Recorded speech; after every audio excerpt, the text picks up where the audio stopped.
What's up? Welcome to Destination Station. As always, I'm Destin. Thank you for clicking on this video. Subscribe to Destination if you want all things Scream and all things horror. Also, I got this shirt right here for Wes, like at the end of Scream 5. And I also got my logo on the back. Just showing this off the next few videos. Just if you want any of these, let me know in the comment section below. I'm thinking about making some shirts. Just wanted to make something for my channel because I'm going to meet the Screamcast and Nightmare on Elm Street cast and all that at Texas Frightmare next month. So just kind of want to represent, you know. It's going to be a Wes Craven fucking convention, pretty much. Anyways, I made this video because I want to talk about this image that came out. HelloCindy.com has it out. Ever since the movie has hit digital, more some behind the scenes footage and some deleted scenes and all that has came out. And there's this image of Stu Macher, Matthew Lillard, laying down on the ground, and I'll put the image up right here. And everyone is trying to say that they're trying to confirm that Stu is actually dead, because you know there's a lot of speculation online that Stu Macher is actually still alive. Actually, a buddy of mine that's a fellow YouTuber, Craving Something Scary, talks about all the time about the Stu train and how Stu is still alive and that he still has the possibility of coming back, because that was Wes Craven's original idea and Kevin Williamson's original idea for Scream 3, but it was scrapped by the Weinsteins. So if Radio Silence is showing respect to Wes and those movies and their ideas, then why wouldn't they take some things that Wes and Kevin Williamson was originally going to use that got scrapped? That's respect right there. But I want to talk about this image. And Craving Something Scary, he broke it down and showed several different things. And if I can, I'll put a link in the description below for his channel. Subscribe to him as well. He's great, makes great content, especially for Scream. So yeah, go check them out if you want all things horror all the time. That's his slogan. But anyways, let's talk about this image. And I want to touch on some things that I've picked out. You know, it's recreating the scene of when Stu had the TV dropped on his head, and you know that, you know, is he alive or dead? A lot of people are saying, oh, he's officially dead because this image shows that you know, a crime scene or whatever. But if you don't recall, there were shots of them showing Stab, and you see Mindy on the couch. I pulled it up right here, and you know, I was watching it and I was like, hold on. Is that the same guy that's actually in the Stab movie that Mindy is watching? And I brought up the image, and I want to point out a few things here. And yes, it is. This is supposed to be a recreation of Scream, of Stab, the first Stab movie.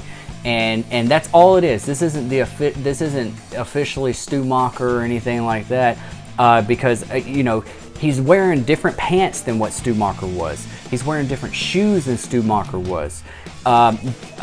Different hair. Even you know, Craven put out some stuff that noticed like a different type of TV. There was a different type of table that it was sitting on. The entertainment center. But I zoomed in, and I'll put it up here as well. So I was watching this movie, and I stopped where Mindy was watching Stab. And if you see the character far back there in the, let me see if I can, oh snap. All right, I done messed it up now. But anyways, I'll try to put an image up here, and it'd be a lot better if you see it up close. So if you look at it, and you look at his hair, it's the same exact hair that's in the Stab movie. It's the same exact chain. It's the same exact sweater. So it is the character from the Stab movie. So what they were probably did, and they didn't use the footage, was they probably like had like a news broadcast or something that they were going to use somewhere in the movie of showing like the events of this or something. You know, they were just utilizing what they had in case they wanted to use it in the film.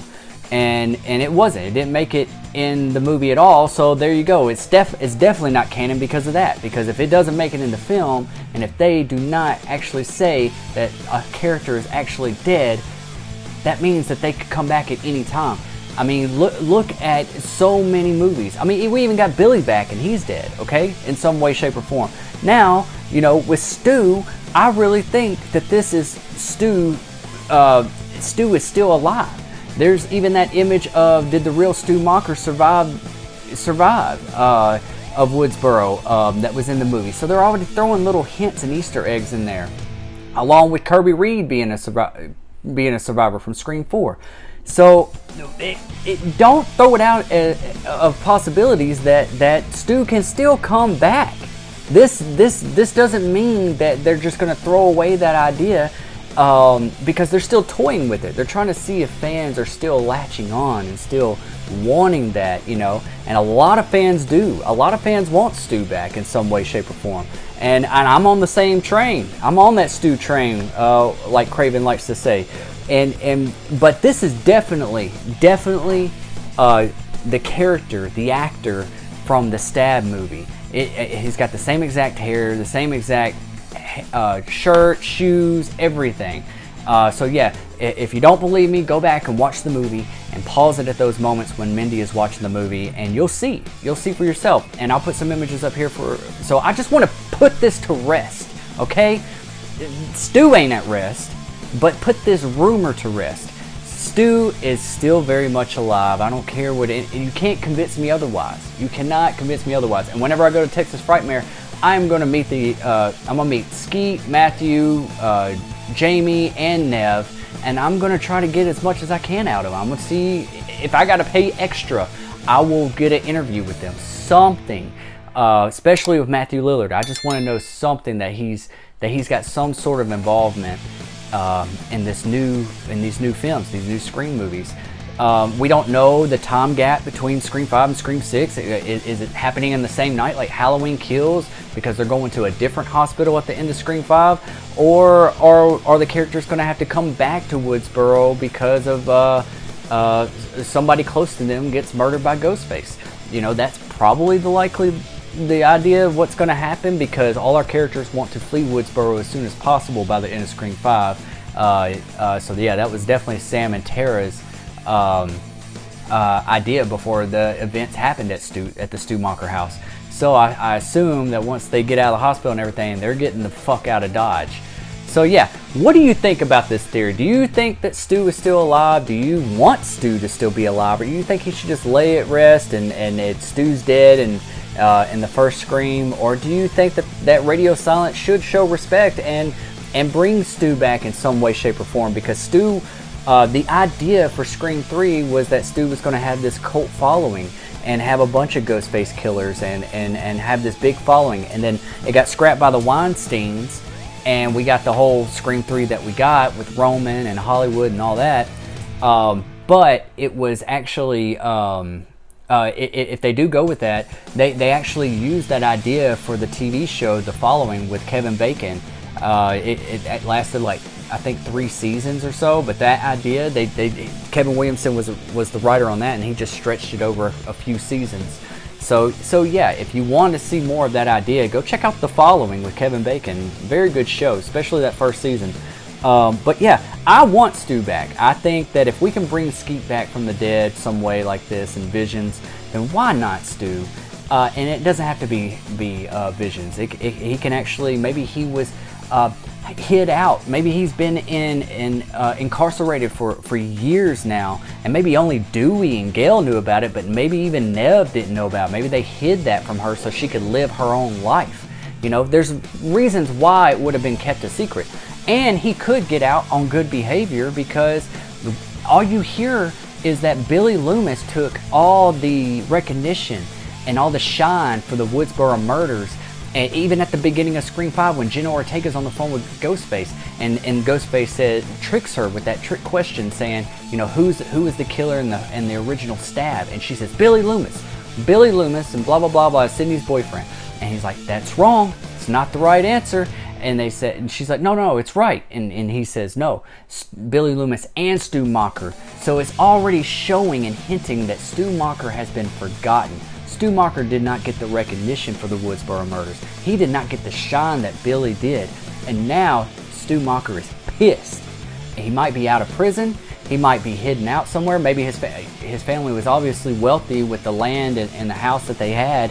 And they could have easily, sent him away or something, or he could have been in Scream 5 the whole time, but he could have been in the attic, like Billy from Black Christmas or something. You know, I know that's just a fun little theory, but yeah, you know, because we did see in the first Scream that there was like hanging dolls in the Stu Macher attic, and you know, showing hints that Stu Macher was the killer in the first Scream.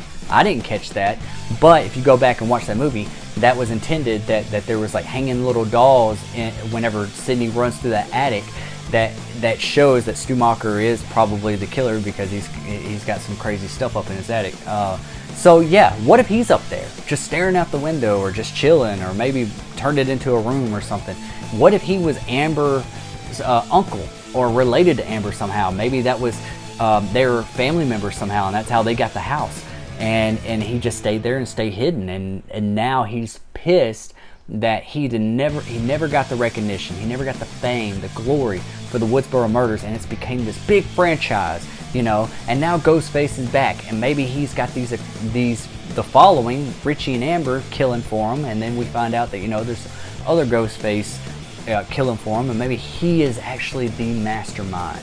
So yeah, that's what I think. That's what I hope that they go with here. Anyways, what do you guys think? What do you want out of the Scream franchise? Do you want there to be a mastermind? And if there is, who do you want that mastermind to be, and how do you want it to play out? I want to see some comments down below. I want to see what people think and what they want to see on screen, or what they expect at least. So yeah, so that's it. I just want to lay this to rest, this rumor about this being Stu Macher being confirmed dead. He is not. This is obviously from the Stab movie. And so yeah, go look it up yourself. When you go watch the movie, pause these scenes, and you'll see that this is the exact same actor and character from the actual Stab movie, not Stu Macher. And that's all I got to say about that. So subscribe to Destination Station, like this video. Thank you for clicking on this video, and I'll see you guys when I see you guys. Peace.